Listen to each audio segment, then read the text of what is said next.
With a song in my heart, the story of men and their music, of composers who really had a song in their hearts.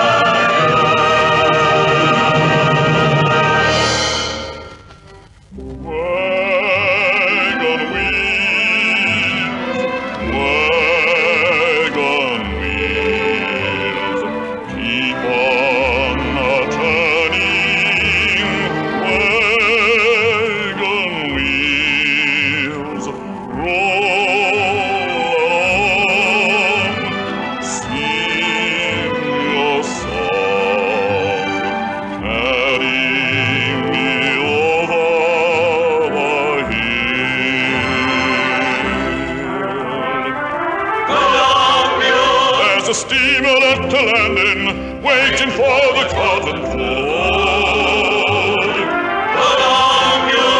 The bus is understanding, there's pasture at the end of each road. Wagon wheels,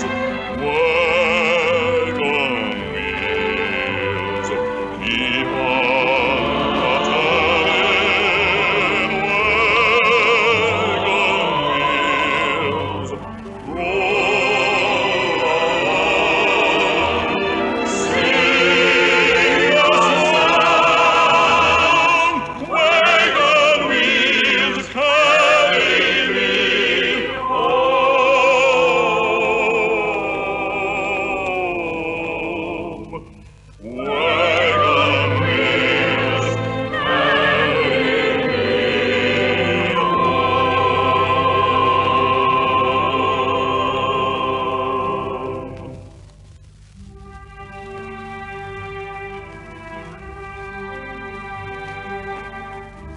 Wagon Wheels, a hillbilly hit of 1934. In fact, it's still regarded as a classic hillbilly. Its writer, Billy Hill. And what's more, Billy Hill is his correct name. And back of it all is one of the best human interest stories in all songwriting. Billy Hill, ace writer of nostalgic songs of the West, was born in 1899 in Boston, one of the most English cities in the United States. William Joseph Hill, to give him his correct name, studied violin at the New England Conservatorium of Music. He hoped one day to become a member of the Boston Symphony Orchestra. But at the age of 17, wanderlust got him. Something kept saying to him, "Go west, young man, go west." And that's just what he did.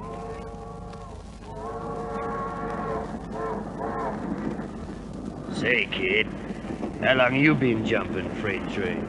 Guess this is the first time. Have you done it before? What? Have I done it before? Oh, gee, that's right, Rich. Boy, I've been riding the rods for the past 30 years. 30 years? Gee, I'm hoping I'd only have to do it once. I hope you'll only have to do it once, too, kid. I guess it's the only life I know. I've been a professional hobo for so long. Well, ever since a girl I knew.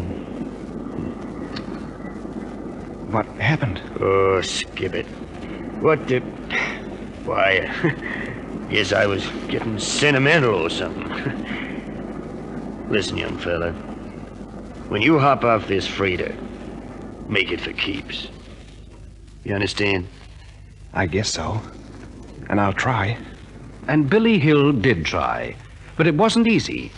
He saw the West the hard way, did a bit of mining, cowpunching, even worked as a dishwasher on occasions. But he never forgot his music. And whenever he could get hold of a violin, he was content. It was the wide open spaces that inspired him to do a bit of composing. And after many attempts, he finally sold a song to a San Francisco publisher. It was called The West, A Nest, and You. Billy Hill next turned up in Salt Lake City, where he organized a jazz band for a Chinese restaurant. And he still wrote songs, most unsuccessfully. Talking to his band during a rehearsal, Hill stated, I don't know, boys. I guess I must have a jinx on me. How come, Billy? Oh, the old story. I just had another bunch of manuscripts returned today. I figure that publishers don't like Billy Hill's music. Hey, Billy, do you think it might be... What? Well, I was wondering if maybe music publishers didn't like your name. But why? Well, most of your numbers are hillbillies, and maybe they think that the name Billy Hill's a phony. Well, you know, Billy Hill, hillbilly in reverse. Maybe. Yeah, there might be something to that. I'll try another moniker for a change next time. and sure enough he did, using the nom de plume George Brown. But although he had a few more songs published, they only brought him in peanuts, certainly not enough to live on. It was hunger that caused him to call on a successful band leader of the day and run over one of his songs for him. Well, there it is. What do you think of it? Oh, just so-so, nothing out of the ordinary. I thought it could be a hit number. Never in 1,000 years. Take my tip and forget it. Guess I'd better be on my way then. Thanks for listening to it anyhow. Oh, that's okay with me. What are you going to do with it now? I don't know. Would you care to sell it? Sell it? Yeah. I'll give you $25 for it. I guess I'll have to take $25 for it. You see, I'm hungry. And that song became a nationwide hit. But Billy Hill's name doesn't appear on it. It was The Old Man of the Mountains.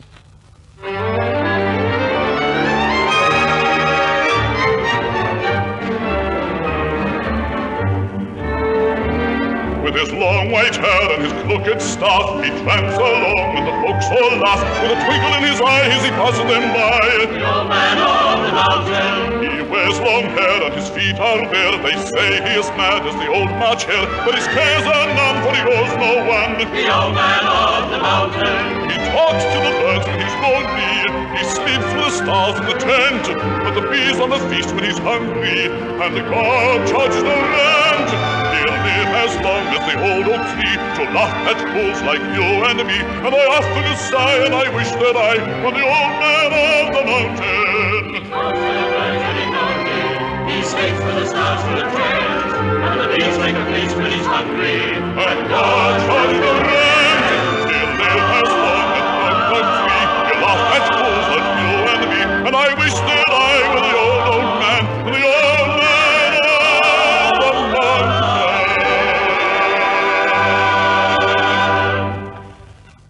The Great Depression had hit the world around 1930 when Billy Hill decided if he was going to starve, he might as well starve in New York. He finally took a poorly paid job as a doorman at 810 Fifth Avenue, where from 6 p.m. until 6 a.m. he wore a uniform. And every morning, after doffing his uniform, he had to mop the halls. But he still kept writing songs and selling them for as low as $5. You see, Billy had married. And besides, there was about to be an addition to the family. Things were desperate with the Hills. Honey, I've just got to get you into hospital. Oh, but Billy, how? We're broke. Why, we're 4 weeks behind with the rent. I know, old pal. They even disconnected the gas today. Money, no gas. Well, I'll have to do it again. Oh, no, Billy. You're not going to sell that song. Darling, I've got to. We can't starve. Oh, I know, dear, but you must not sell that song. But I've shown it to over a dozen publishers. They won't take it on royalty. I'll have to sell. Oh, no, Billy. For our baby's sake, you mustn't sell that song. And thanks to his wife's pleas, Hill hung on a little longer and finally had his song accepted for publication. What's more, it became an overnight sensation and is still today regarded as the best Western song ever written. Billy Hill's The Last Roundup. I'm a-headin' for the last roundup.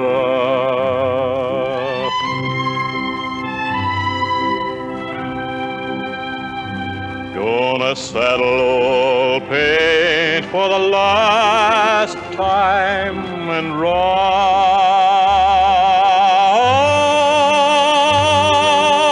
ride. So long, old pal, it's time your tears were dry.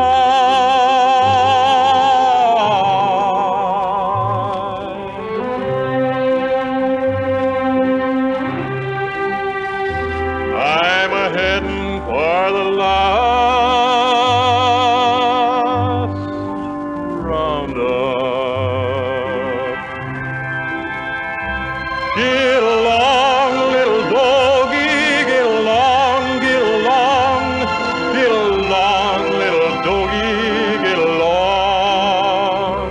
Get along, little doggy, get along, little doggy, get along, little doggy, get along. I'm a-headin' for the last roundup.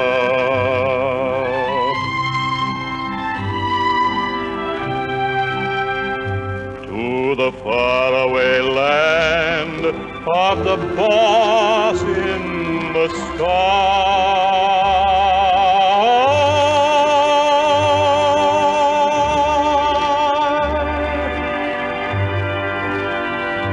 Where the strays are counted and random,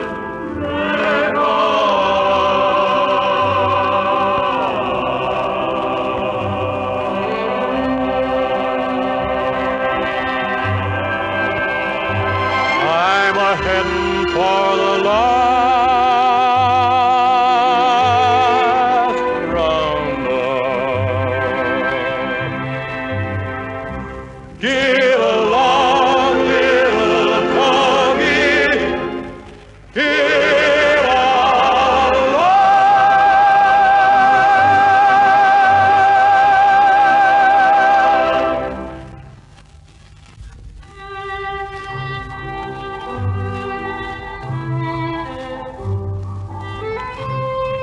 The last roundup had broken the drought for Billy Hill. After 13 long, weary years, he woke up one sunny morning to find himself famous. The last roundup had struck oil. In describing the song, a leading New York columnist wrote, I heard a new song last night, The Last Roundup. I place it on record here and now. A new American folk song has been written, and a new songwriting genius, a modern Stephen Foster, has arrived. Mr. Louis Bernstein, of the publishing house of Shapiro Bernstein, stated, The last roundup is a positive sensation. The fastest-selling song hit we have ever published. and a slightly bewildered composer found that he was not only in the money, but in demand too.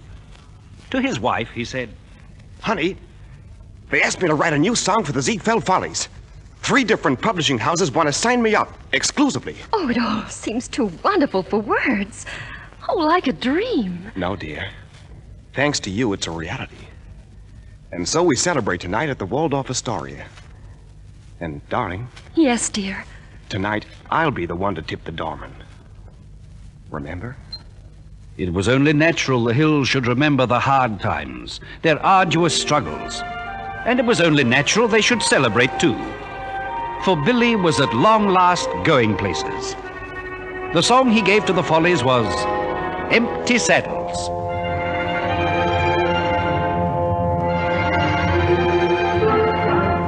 Empty saddles in the old corral. Where do you ride tonight? Are you rounding up the doggies, the strays of long ago? Are you on the trail of buffalo? Empty saddles in the old corral. Empty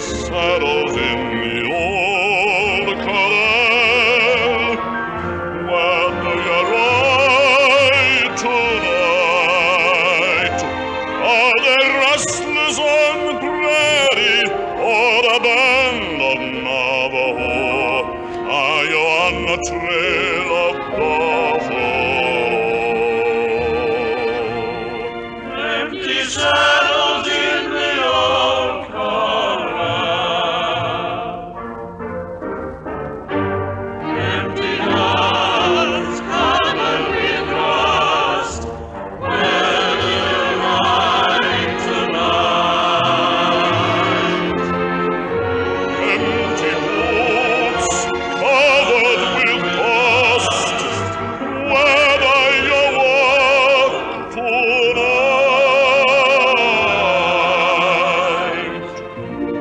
Empty saddles in the old corral, my tears would be dry tonight. If you'll only say I'm lonely, as you carry my old pal. Empty saddles in the old corral. Empty saddles in the old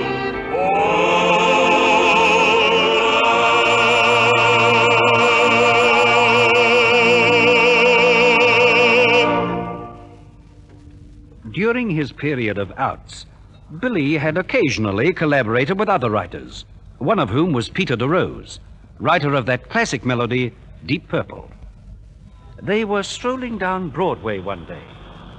Oh, Pete, do you remember that song we wrote in 1930? The one that every publisher gave us the brush off on? Oh, sure, I remember. Those things are hard to forget. Well, Pete, it's going to be published now. How come, Bill? Who did you play it over to? Nobody. Not a soul. Not for the past 5 years.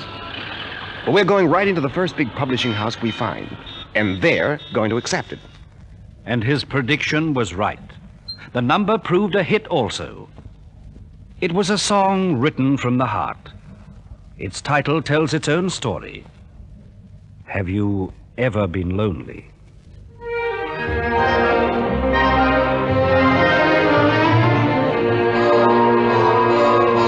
Have you ever been lonely? Have you ever been blue? Have you ever loved someone much as I love you? Can't you see I'm sorry for each mistake I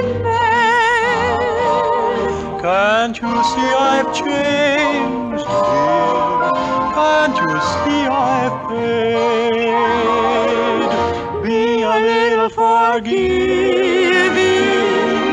Take me back in your heart.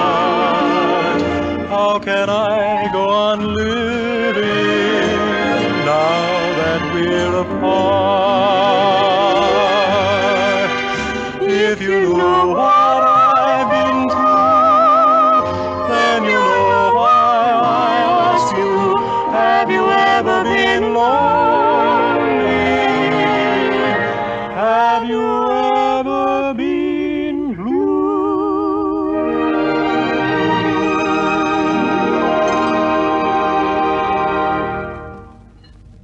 Whilst the public looked to Billy Hill for songs with Western appeal, he showed his versatility from time to time by turning out ballads of equal charm that had no mention of the rolling prairies. Such a song was his big hit of 1936, In the Chapel in the Moonlight.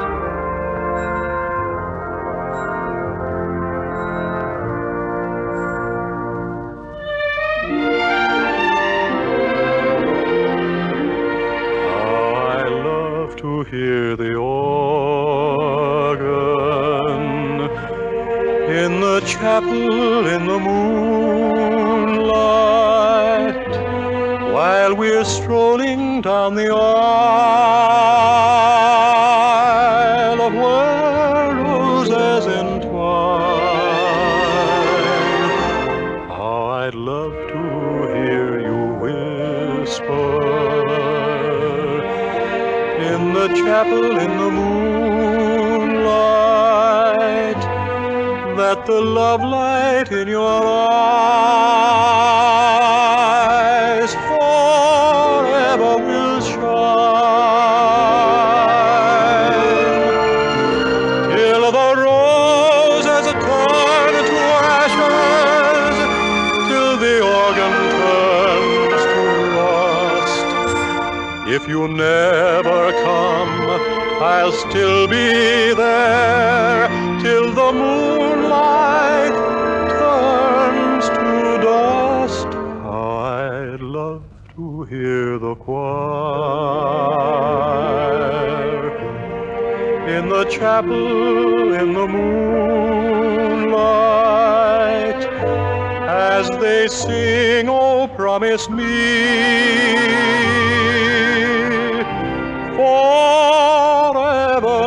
be mine."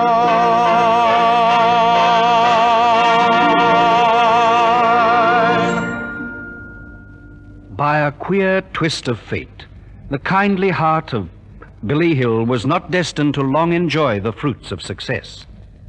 At the apex of his career, on December the 24th, 1940, he passed on. But he'll always be remembered by his simple, homely songs. A New York publisher mentioned only recently, The type of song the music trade knows as the hillbilly has always been with us. But it was left to Billy Hill to lift it out of the groove and give it new dignity and prestige. He did this when he gave to the world the last roundup, undoubtedly the forerunner of later songs such as Riders in the Sky, Mule Train, and Cry of the Wild Goose.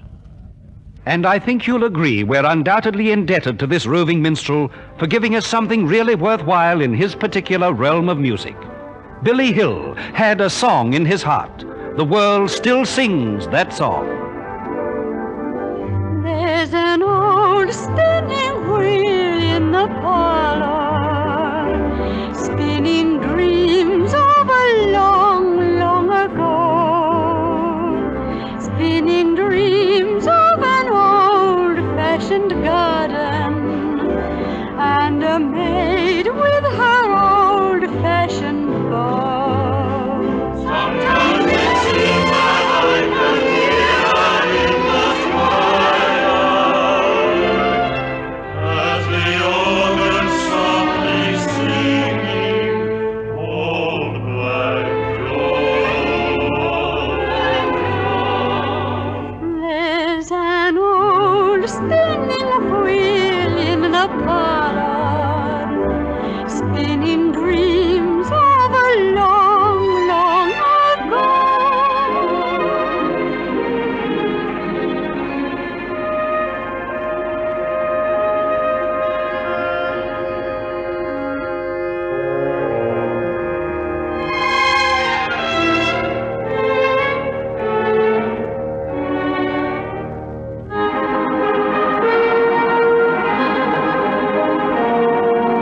Just a melancholy echo,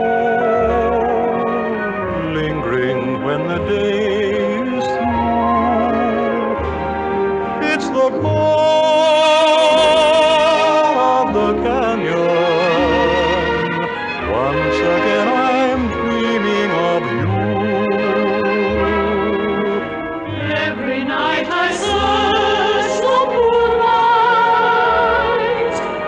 up and down the river shore.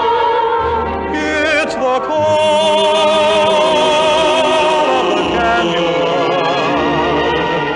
Maybe I will find you once more, standing there alone by the ashes of the fire we said would never die.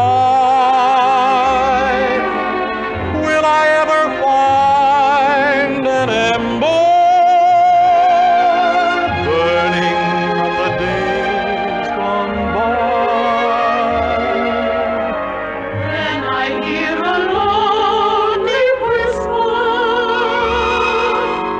and a little star I see. It's the call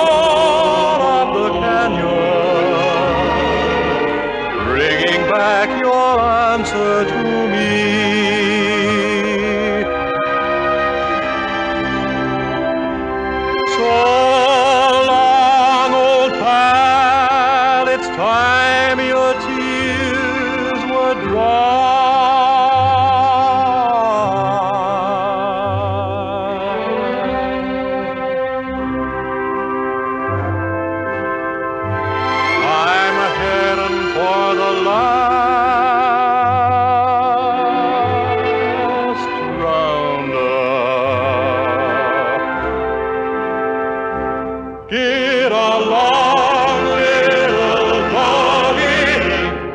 Get along.